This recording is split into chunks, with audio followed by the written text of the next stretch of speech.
The rain had been falling for 3 days straight in the city, soaking the sidewalks until they gleamed under the flickering neon lights. On the corner of Jefferson Street, beneath the awning of a shuttered bakery, sat a young woman with a threadbare coat pulled tightly around her thin frame. Her fingers, pale and trembling from hunger, clutched a small, battered notebook filled with music scores. Her name was Elena, and once upon a time, she had been the daughter of a man whose name commanded respect in every concert hall across Europe and America. Her father, Victor Armand, was a pianist so gifted that even the sternest critics described his playing as a conversation with heaven itself. But Victor had died unexpectedly when Elena was only 16. He left behind not fortune but debts, the kind that came from misplaced trust in the wrong business partners and a life lived for art rather than money.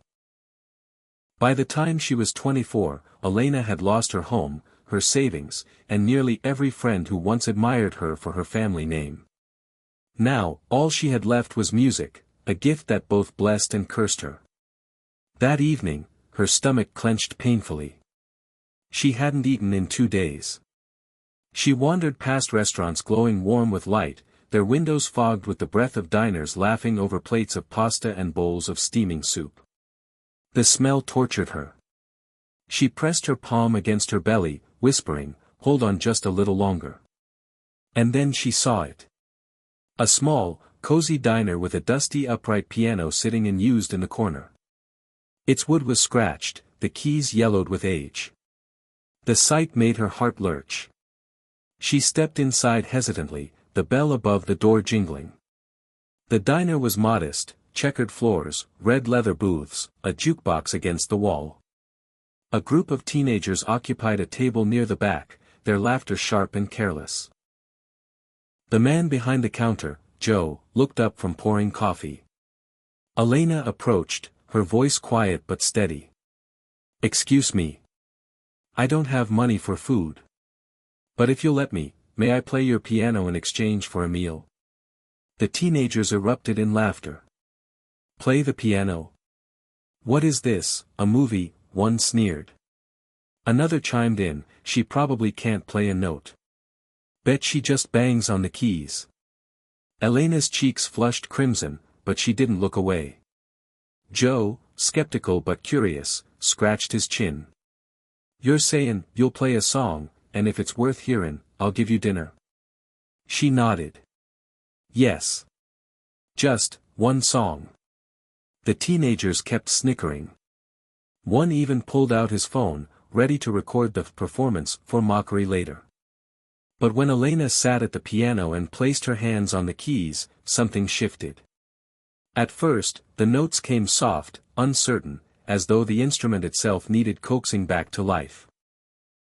Then her fingers moved with growing confidence, weaving melodies that filled the diner with a beauty so rich it seemed to silence the rain outside. She played Chopin, her father's favorite, but not as a cold recital.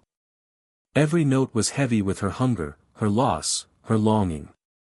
It was raw, it was human, it was undeniable. The teenagers' laughter faltered. Their phones lowered. Conversations in the diner ceased as every head turned toward her. Even Joe, who had heard countless songs on his jukebox, leaned against the counter with wide eyes, his coffee pot forgotten. By the time she reached the final trembling chord, the diner was silent, so silent that Elena could hear her own breathing. And then, slowly, someone began to clap. Others joined in, until the small room roared with applause. Elena bowed her head, tears slipping down her cheeks. She had not played before an audience in years. Joe cleared his throat and hurried into the kitchen. Minutes later, he placed a steaming plate of roast chicken and mashed potatoes in front of her, along with a slice of pie. "Eat," he said gruffly. "On the house. And, maybe play again after." Her hands trembled as she lifted the fork. "Thank you," she whispered. What Elena didn't know was that among the diners sat a woman named Margaret Lewis, a retired music professor who once attended Victor Armand's concerts. She had recognized the resemblance in Elena's playing instantly, the same delicate phrasing, the same passion. Margaret approached her table gently. You play like someone I once knew, she said softly. May I ask, who taught you? Elena hesitated, then answered, my father. His name was Victor Armand. Margaret gasped. Victor? My dear, I heard him in Vienna in 1998. He was unforgettable. She took Elena's hand. Child, do you realize what gift you carry? You cannot hide this. The world needs to hear it. Tears welled in Elena's eyes. I have no stage. No piano of my own. No one cares anymore. But Margaret's gaze was steady. I care. And I know people who will care too. In the weeks that followed, everything began to change. Margaret contacted an old friend who managed a small concert hall. She arranged for Elena to perform, just one night, one chance. Elena almost backed out, crippled by fear. But Joe, the diner owner, who had grown protective of her, nudged her forward. You played for a plate of chicken and shut my whole diner up. You'll be fine. The night of the concert, the hall was half filled, musicians, students, curious locals who had heard whispers about the homeless pianist. Elena stepped onto the stage, wearing a simple black dress Margaret had lent her. Her knees shook as she sat at the gleaming grand piano. And then she played. This time, she didn't just play Chopin. She played her father's unfinished composition, a piece Victor had been working on before his death, one she had completed herself in the solitude of her darkest nights. The music rose and fell like a storm, weaving sorrow with hope, loss with love. By the final note, the audience was on its feet. Some were crying. The ovation thundered through the hall. Among the crowd was a local journalist who wrote an article the next day, From the Streets to the Stage, the Forgotten Daughter of Victor Armand. The story spread. Offers followed. A scholarship to teach. Invitations to play. A benefactor who wanted to sponsor her debut album. Months later, Elena stood once again at the piano, this time in a sold-out theater, the very place where her father once performed. Before she began, she spoke into the microphone, her voice steady though her heart raced. Not long ago, I walked into a diner hungry, desperate, and humiliated. I asked if I could play in exchange for food. Some laughed.